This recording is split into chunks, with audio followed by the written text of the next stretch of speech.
Hello friends, എല്ലാവർക്കും സുഖമല്ലേ? എന്താ പരിപാടി എന്നല്ലേ? ഇത് ഇച്ചിരി അടപ്പായസം ഉണ്ടാക്കാനുള്ള പരിപാടിയില്ല കേട്ടോ. അപ്പൊ ഇവിടെ അട കിട്ടുന്നില്ല.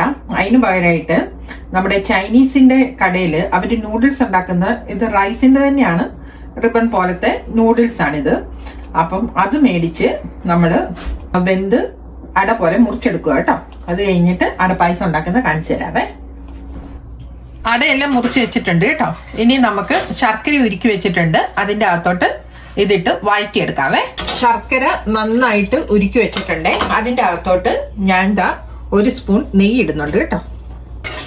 ഈ നെയ്യും ശർക്കരയ്ക്കകത്തോട്ട് നമ്മുടെ അരിഞ്ഞു വെച്ചിരിക്കുന്ന അട ഇട്ട് കൊടുക്കാം. എന്നിട്ട് അത് നന്നായിട്ട് വഴറ്റി കൊടുക്കണം കേട്ടോ. ഈ ശർക്കര പാനിക്കകത്തും നെയ്ക്കകത്തും കിടന്ന് നന്നായിട്ട് അട വേകണം കേട്ടോ. അത് നന്നായിട്ട് വഴറ്റി കൊടുക്കാം നമുക്ക്. ഇപ്പം എന്താ നമ്മുടെ അട നന്നായിട്ട് ശർക്കരയ്ക്കകത്ത് കിടന്ന് വഴന്ന് നല്ല കളറൊക്കെ മാറി വന്നിട്ടുണ്ട്. ഇനി നമുക്ക് പാലൊഴിച്ചു കൊടുക്കാവേ. പാലൊഴിക്കാൻ വേണ്ടി ഞാൻ തീയുടെ അടുത്തൊന്ന് ഇങ്ങോട്ട് മാറ്റി വെച്ചിട്ടാണ് പാലൊഴിക്കുന്നത്. കഴിഞ്ഞ പ്രാവശ്യം ചെയ്തപ്പോൾ പാല് വിരിഞ്ഞു പോയായിരുന്നു.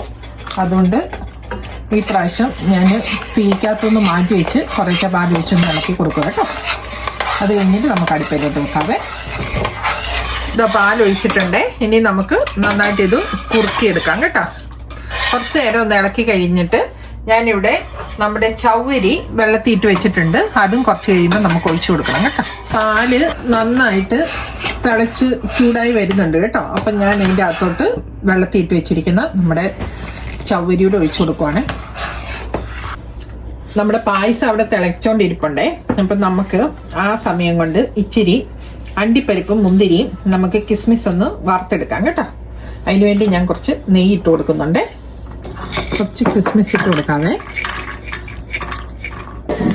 ഇത് ആയി വരുന്നുണ്ട്. അതിൻ്റെ കൂടെ നമുക്ക് കുറച്ച് അണ്ടിപ്പരിപ്പൊടി ഇട്ട് കൊടുക്കാവേ. നട്ട്സ് കുറച്ച് ഏലക്ക പൊടിച്ച് വെച്ചിട്ടുണ്ട്, അതുകൂടി ഇട്ട് കൊടുക്കാവേ നമുക്കിപ്പം. ഏകദേശം നമ്മുടെ പായസം റെഡി ആയിട്ടുണ്ട്. ഇനി അവസാനമായിട്ട് ഞാൻ ഇച്ചിരി ക്രീം ഒഴിച്ചു കൊടുക്കുന്നുണ്ട് കേട്ടോ. ക്രീമിന് പകരം മിൽക്ക് മെയ്ഡ് ഉണ്ടെങ്കിൽ ഒഴിച്ചു കൊടുക്കാവേ. എനിക്ക് മിൽക്ക് മെയ്ഡ് ഇല്ലാത്തത് കൊണ്ട് ഞാൻ ക്രീം ഒഴിച്ചു കൊടുക്കുന്നത് കേട്ടോ. നമ്മുടെ അടപ്പായസം ഇവിടെ റെഡി ആയിരിക്കുകയാണ്. ഇതിന്റെ കളർ ഇങ്ങനെ ഇരിക്കുന്നത് ഇവിടുത്തെ ശർക്കര വെളുത്ത ശർക്കരയായിട്ടാണ് കേട്ടോ. അപ്പൊ ഇനി ഞങ്ങളൊന്ന് ടേസ്റ്റ് ചെയ്ത് നോക്കട്ടെ എങ്ങനെയുണ്ടെന്ന് കേട്ടോ. ഞങ്ങളുടെ ജെറീന പായസം ടേസ്റ്റ് ചെയ്ത് നോക്കുവാണേ, എങ്ങനെയുണ്ടെന്ന് ചോദിച്ചു നോക്കാം.